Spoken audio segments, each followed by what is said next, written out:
are live. Finally, man.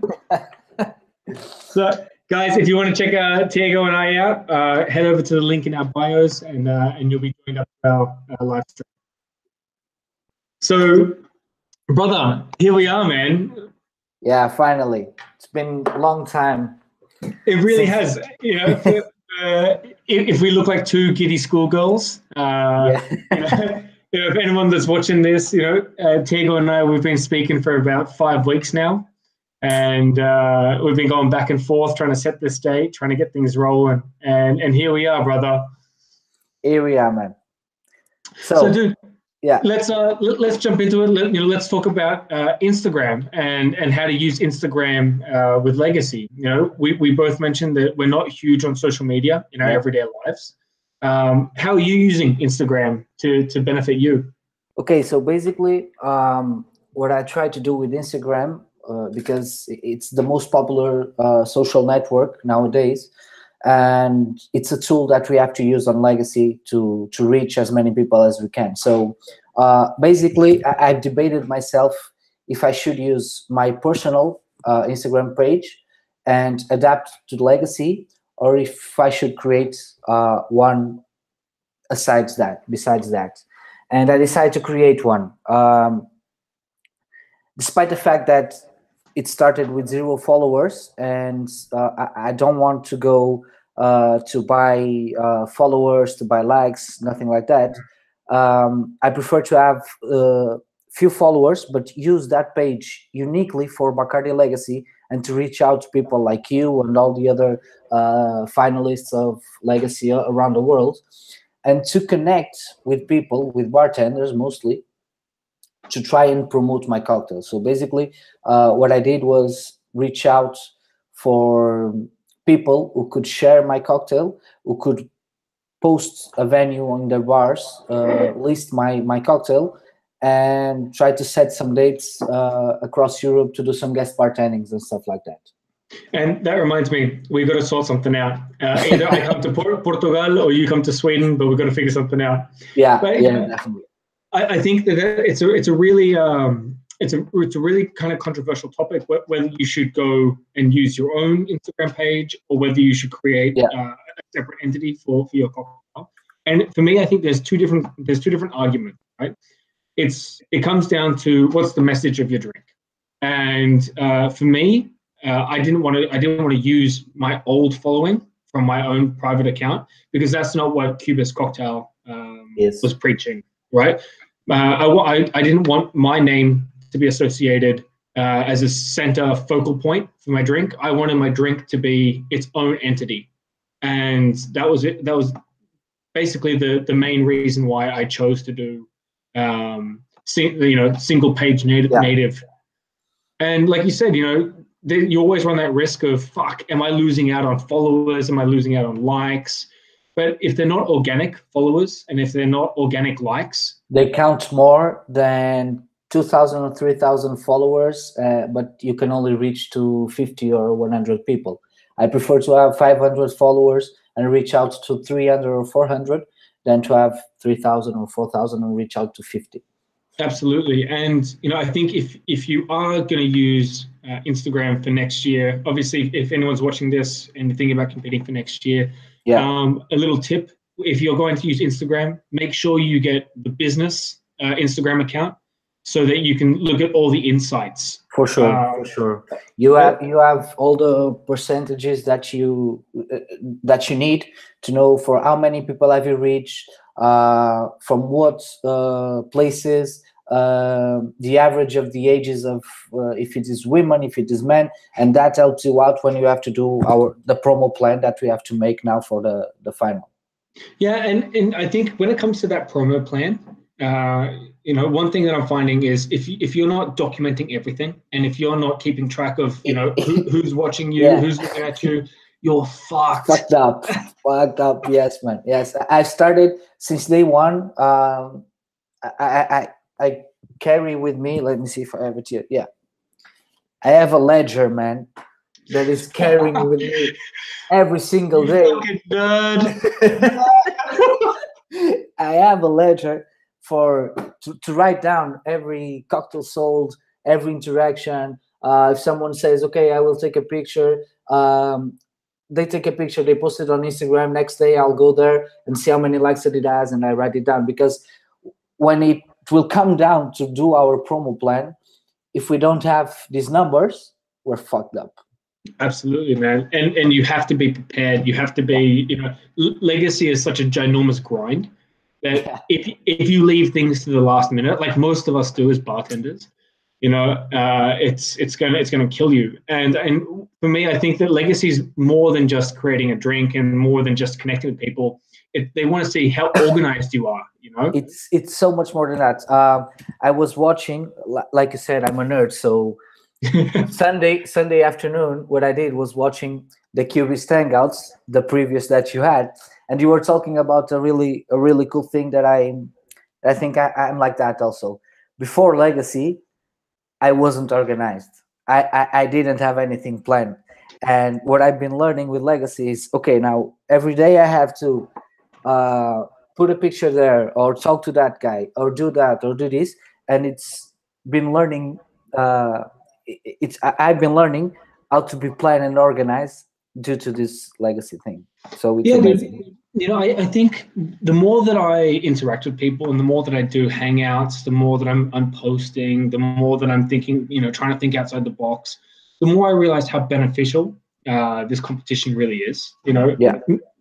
From the rum aside and from the competition aside, you learn so much. You learn about, okay, if I was to start a bar, or if I was going to do a consulting company, or if I was going to do this or that, you can apply a lot of what you're learning in this process, because Bacardi gives you the structure and they give you kind of like a framework to work off.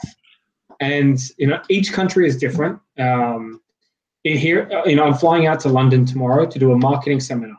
Okay. And I'm super excited for that, because you never know, you never know what's down the road. You never know where this journey is going to take you.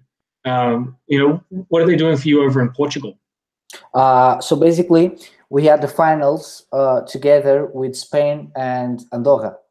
And after we have the finalists, after 3 weeks or 4 weeks, they grab everyone and they flew us to Barcelona for 2 days to have a marketing seminar, okay? And the importance of the social media to our promo plan. So it was 2 days with a lot of learning, and I think it's amazing what they've done for us. Here in Portugal, we are a very small country, and it really cheers me up to see what Bacardi does around the world, and especially in my home country. They really. We really create a sense of family and a sense of accomplishment when we get here. I think I found nowhere else. And to go back onto the whole Instagram thing, I think if you're going to really get the best out of this competition, you need to use Instagram for more than just self-promotion.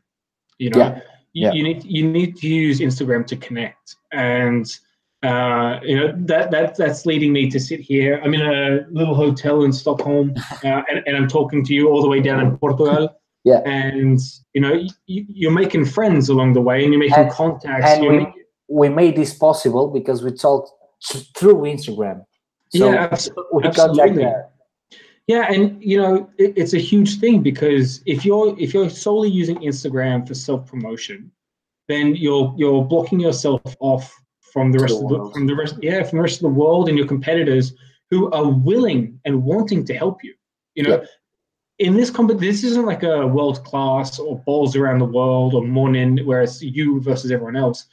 This is a really weird competition, because it almost feels, I almost feel bad. I feel bad, like, fuck, if I see Tiago in the finals, like we have to go against each other and we're scoring. It will be weird. It will be weird. That actually happened here in Portugal, because, like I was saying, Portugal is a small country. So basically, the bartender community, we all know everyone. Basically, it's that. And when we went to the finals, the semifinals, and we see that we were nine or eight, I think. When we see each other, we're like, okay, so we are all friends. We are competing. I really don't care who goes to the finals or not. We are here. Let's have some fun. Let's have a great experience.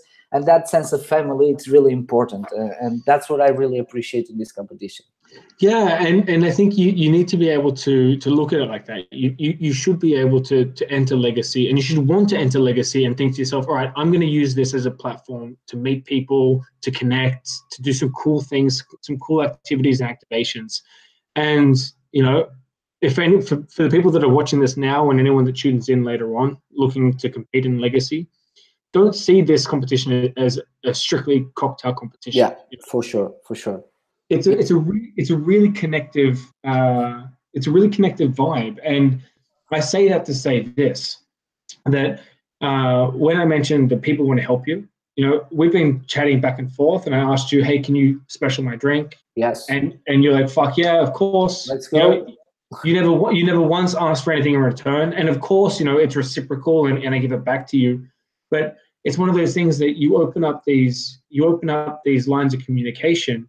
And I know that, okay, if I had the time to go next week, and if I said, hey, T, I'm coming down to Portugal, can I do 2 hours in a bar? You can do 2, 3, 4 hours. If you need place to stay, I can get you. If you need restaurants to eat, I can point you out. So if you come to Portugal, just let me know, man.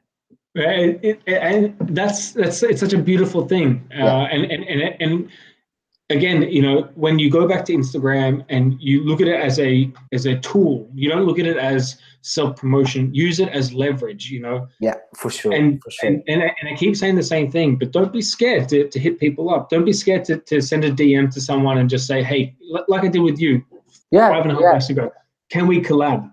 Can we work on something together? You know, it's in my benefit, it's in your benefit. I mean, right now we have 11 viewers. They're benefiting, hopefully. You know, I hope so.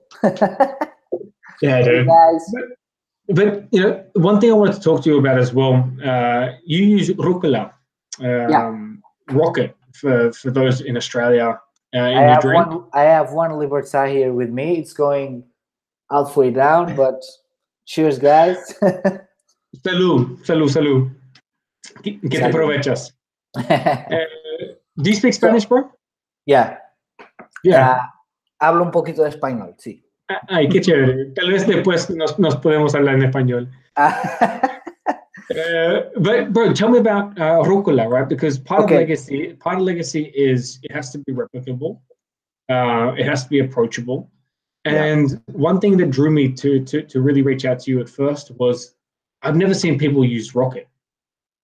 Okay, tell me. Okay, this to get to the point of the story where I had to use rocket, I will start with the beginning. So basically, when I decided what drink I wanted to create for Bacardi Legacy, because it was a competition that I put my eye on 2 years ago, but I thought that it was never the right time until now.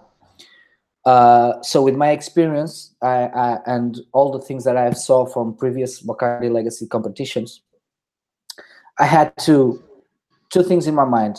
First, I had to create a simple drink that could be reachable in any parts of the world, point number one. And the point number two was that my story, it had to connect with Bacardi family's story. And so basically, my grandfather, he was extradited from Portugal to Spain for 2 years. And much like Emilio Bacardi, the firstborn son of Don Facundo Bacardi, of course you know the story, he was also extradited to Spain back in the time. So I wanted to use Mediterranean ingredients. In the place I work, in Porto, we have a drink in our menu that has rocket, that it was a great friend of mine that is no longer working with me, but he was the one who created the drink. And the drink is amazing. And rocket in the drink was something that I cannot describe. It was different, okay? Like nothing I've ever drunk.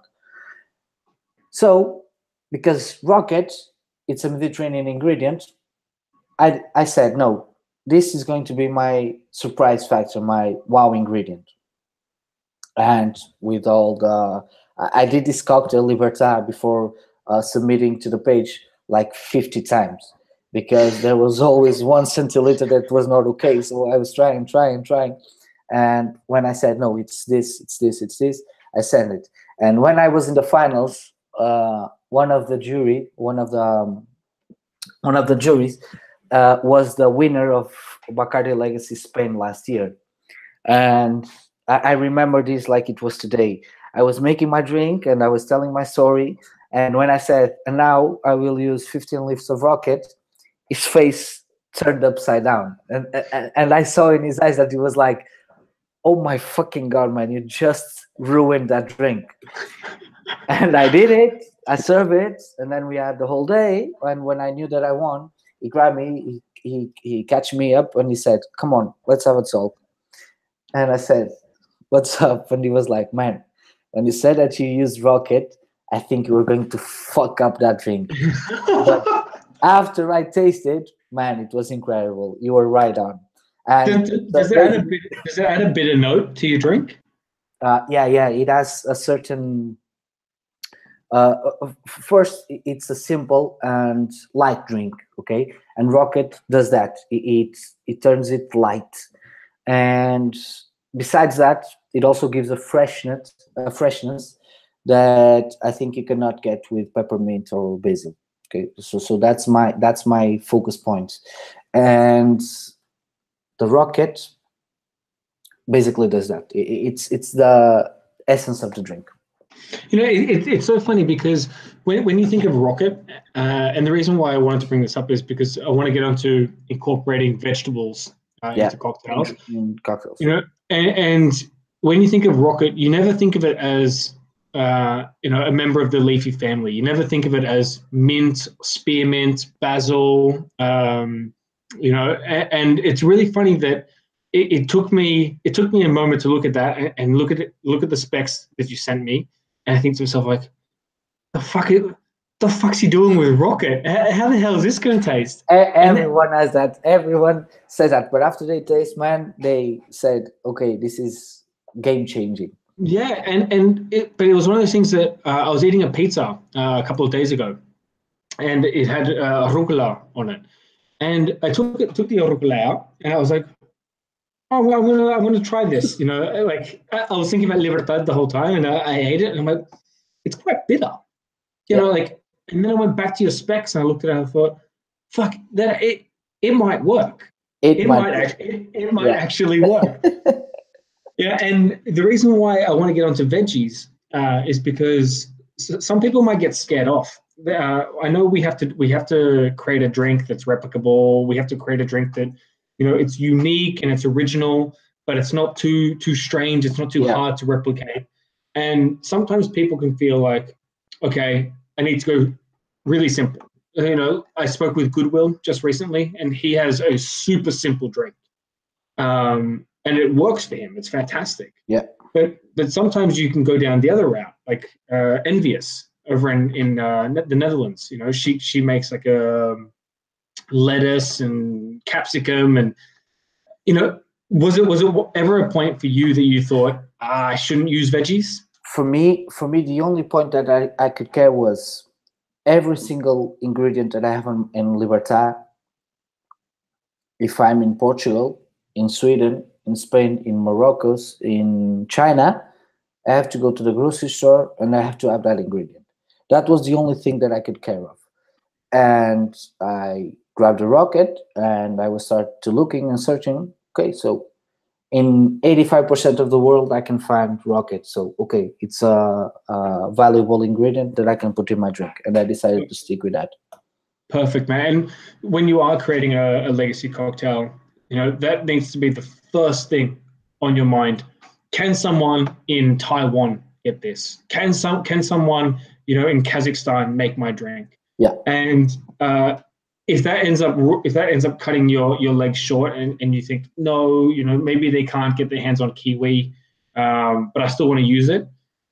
Well, maybe you should rethink, the ingredients. Readapt the drink. Yeah, for sure. for sure. You know, and you know, there's companies like Monin. You know, Monin do 4,000 fucking syrups. You know, you don't have to stop and you don't have to think to yourself like, okay, I'm limited only by what I can find in my country. You know, go online, check other companies. You know, yeah, you have a lot to work with. If you just follow that rule and think that your cocktail needs to be replicable and everyone has to be able to make it around the world, then you are on the right path. So, and that is the essence of legacy. So talk to me about that, about, you know, getting it around the world. Because for CUBIST, you know, I have a very different approach. Yeah. You know, the CUBIST concept's all about radical thinking. It's about, you know, you taking something, fragmenting it, and looking at it through different perspectives. Through different points of view. Yeah. And for me, it's a really different point of view for a cocktail, because it involves art theory, and I don't focus so much on Bacardi and the story. I focus more on the potential of Bacardi Carta Blanca being used as a canvas, right? And my life situation is different. I have babies. My life is crazy, man, and I need to find different ways of getting my drink in different countries, in different bars, with different bartenders, with different consumers. Yes. What's your strategy? What do you do? Okay, so basically, because a bartender's life, it's chaotic, and you've already used this word today, because we live in this chaotic life, we have to be really focused on the approach we make. So what I have to do is, like you said, I have to talk to other bartenders, to other bars from all over the world, and try to get my drink there. And to do that, for me, I know that nowadays we have, like we've talked before, Instagram, and it's easy to connect, but I'm a true passion, not only bartender, but hotel industry lover. And for me, this is a business from people to people. And it's very different for me to talk to you through Instagram and say, come on, do Libertad, and you will find out that it is good, and you might like it, and you might sell it, and told the whole story. Or go to your space, talk to you from eye to eye, and you see the emotion I have telling my story. So for me, Libertad counts a lot more when I go to places and I talk to them face to face than on Instagram. But because we have a chaotic life, that's what we get. So I'm trying in a few baby steps doing that, but also trying to book some trips through Europe to go to many bars as I can and tell them my story personally. Yeah, because I think there's two different approaches you can take down this. You can go, you know, door to door, as they would say, and you can go into the bars. You can be present. You can be physical. You can share emotional ties, and that's really valuable, you know. But there's also the digital leg. Yeah. And I think you know, you need to be smart about this. You need to look at your life. You need to look at your plan, your schedule, your campaign idea, and you need to work out, okay, what is the most beneficial for me? Should I go digital? You know, and someone like me, you know, I have to go. I have to use the digital component. Otherwise, I wouldn't survive. You know? No, but what you did was you looked at your life and you said, okay, I have to go to the digital component because otherwise I won't make anything. And you grabbed that and you did a CUBIST. You radical think it and let's do something different. And these things that you've been doing with the Hangouts, it's amazing because you are basically giving the whole world an opportunity to learn the story of everyone in Bacardi Legacy, and that is priceless, man. So I have here a shot of Bacardi 8. So this one is for you, mate. Thank you very much. Salud, mi amigo. Salud. And you did the right thing. For me, in my case, I was, like I've told you, I'm learning now how to organize and prioritize my life. And I knew that I have to go digital also, but I want to try to get to as many people as I can by face-to-face and that feeling stuff. So basically it's that. Yeah, I think that the next step, the reason why I did this, and I'm quite, I'm a relatively humble guy, and I don't like bigging myself up too much. But one thing that I'm super proud of my legacy is that I took it online and I created this forum to discuss. And that in and of itself is so much bigger than my drink. The reason why I think the Hangouts work, it's because it's not just centered around Libertad. It's not just centered around CUBIST. It's centered around the concept. And I think, legacy will eventually move digital, and people will start taking things online, and they'll take this idea of a radical hangout and they'll improve it.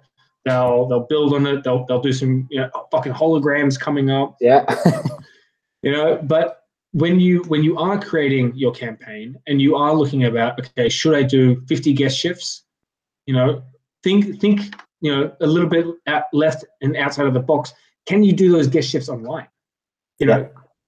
One thing I was speaking to you about briefly, and I spoke to one of your competitors, Pinocho.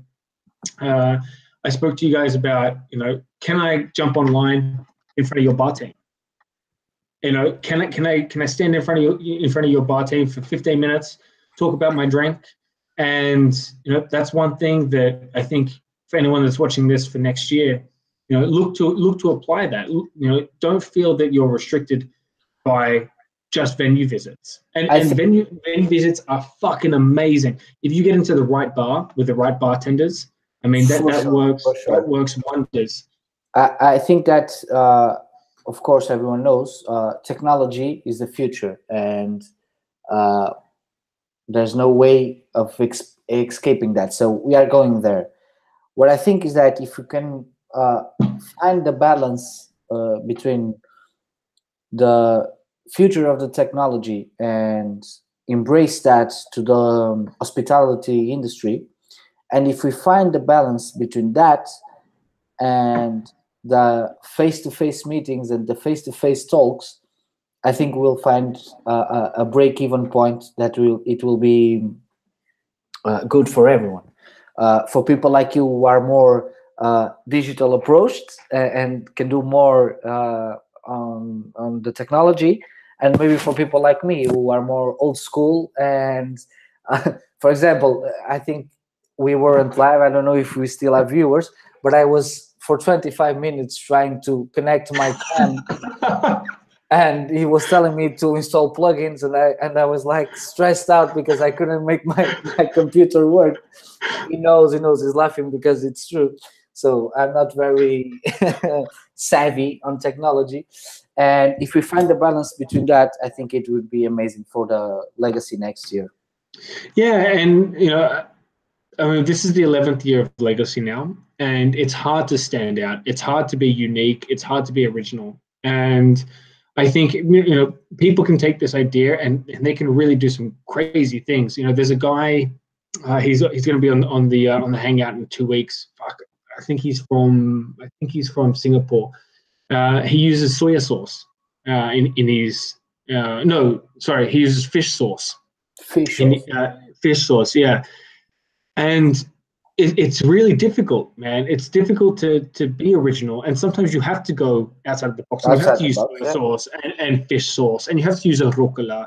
But as long as these things are easily accessible, as long as these things are something that you feel that you can work with, that you feel that you stand behind it, and if people look at you weird, like, dude, why are you using fucking pizza topping in my drink? and you can look at them dead in the eyes and you can say, hey, it works.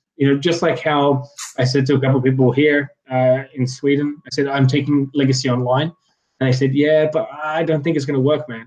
And I looked at them and I said, like, yeah, It's I'm going gonna to make work. Yeah, it's gonna work. And you are You making got, it work for sure, man. you know, you got to stand behind. You got to stand behind your legacy. You got to stand behind your drink and your concept. So, Sure. what else are you doing in your marketing campaign? You know, that you're finding interesting apart from bar visits. Okay, so basically, I have made some bumper stickers of Libertad to put them in cars and on the streets and stuff like that. I've also made some fridge magnets. It's the same logo, and I did some flyers to spread out through bars here in Porto, with my Instagram page on the bottom, my Facebook page, the ingredients, and on the back the recipe of Libertad. Yeah, bro. Libertad, for everyone that doesn't know. Okay. Freedom, right? Yeah, freedom. So I just had this sometimes I get so tired of using the word radical, but I had this radical idea. I don't know how cheap those flyers are, but the idea of freedom for me would be standing, you know, on top of a building, holding 6,000 flyers and just saying, yeah, para libertad, and throwing these flyers out to the people in Porto. That would be amazing.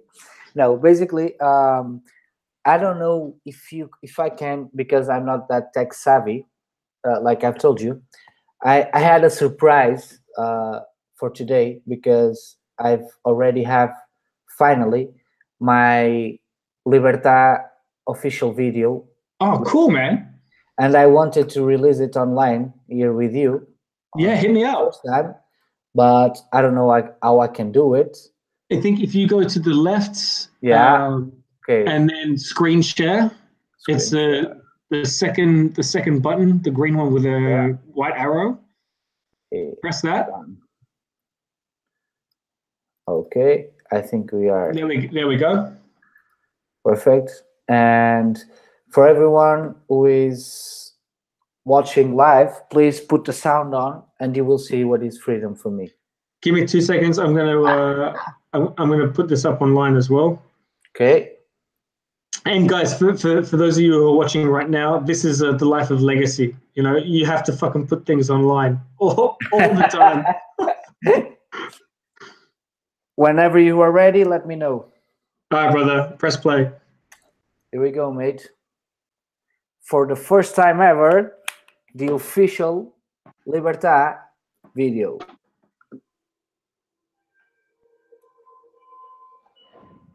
Oh, I can't see anything, brother. When I'm writing, the whole world disappears. From where I stand, there is no other time where my soul is as free as this. Unless I'm behind the bar, where true happiness comes forward and goes alongside my free mind. This is about all those moments we feel free, and to never forget how much was fought to have the freedom of speech we have today. And this freedom was best described for me in the words of my grandfather. As long as you have a free mind and a free soul, you can never be silenced. And for me, that is Libertad.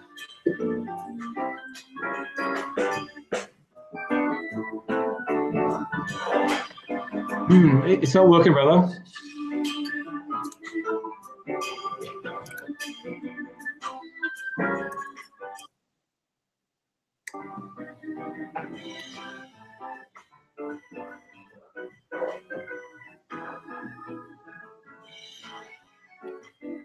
Tiago. Yeah, brother.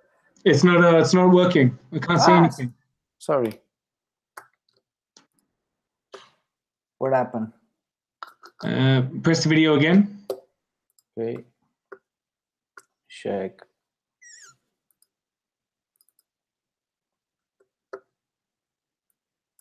Did it open the video? No. Oh, okay. Let me do something. Okay.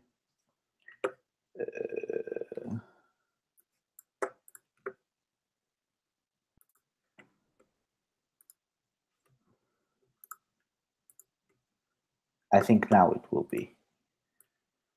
Did you saw anything? No. Yeah, no, but now press it.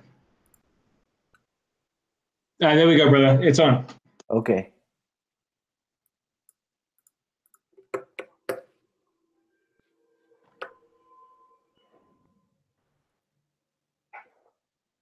When I'm writing, the whole world disappears.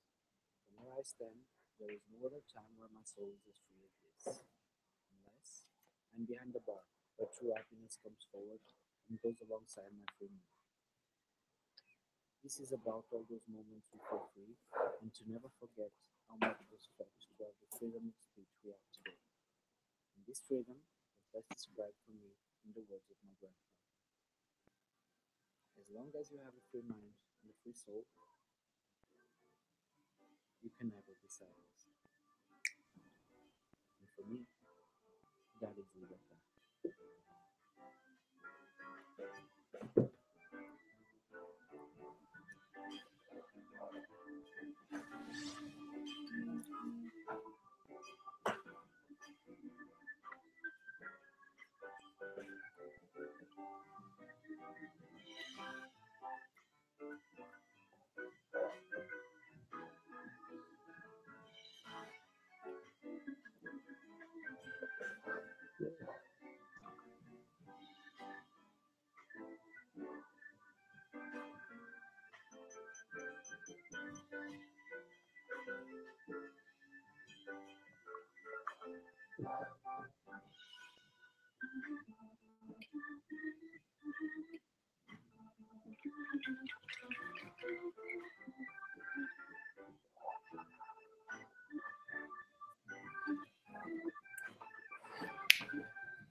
Vale. Here you have, guys.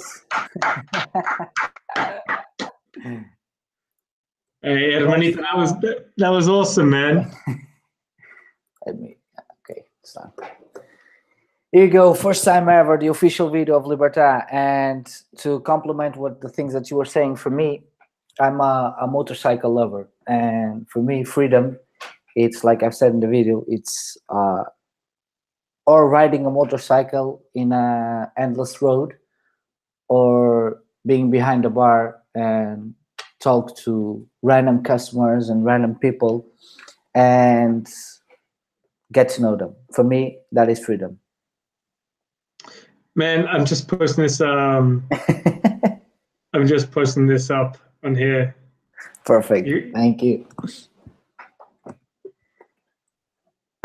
And for everyone who's watching or is going to watch, basically the story of Libertad, it's a story, it's a very personal story from my family, because in Legacy, it was the first time the story was spoken besides my family members. And it's the story of my grandfather, who used to, for those of you who don't know the story of Portugal, we used to live in a dictatorial regime until 1974. And my grandfather, in 1972, he used to write to the newspaper under anonymity, talking about the regime and giving his public opinion, until they caught him and they extradited him to Spain. And he was a long way from my family for 2 years, and only after the revolution on 25 of April of 1974 did he came back to Portugal to reunite with his family. And this basically, it's in honor to him and how much he gave up to fought for the freedom of speech he believed today. I mean, that's such a great thing, and I think it speaks to kind of where we are right now as a society, right? The ability of freedom of speech and the ability of, putting forth an idea and not being castigated or persecuted for that. Exactly. This is for for the new generations to come and our generation to never forget how much was fought to have the freedom of speech we have today. Beautiful, that is my legacy, man. And you know, for those that are watching now, and for those that are going to watch later on, hopefully this helps you to construct, you know, your own story.